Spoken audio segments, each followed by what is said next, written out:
یہ سوال ایک کلی اصول کی طرف نشاندہی کرتا ہے. سوال کچھ اس طریقے سے ہے کہ آج کے اس لبرل دور میں کس طرح اپنی زندگی میں دین کو امپلیمنٹ کریں. سارا مسئلہ تو یہی ہے. اب کس طرح امپلیمنٹ کریں یہ میں بتاؤں گا.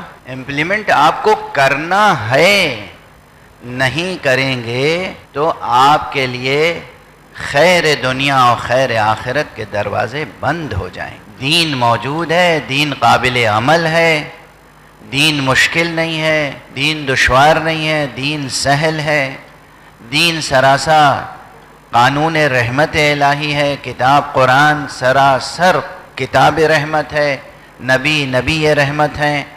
آپ کو تھوڑی سی ایفرٹ کرنی ہے، جہاں غلط فہمیاں ہوں دور کریں، جو کنفیوژنس ہیں انہیں دور کریں، عمل کرنے کی کوشش کریں.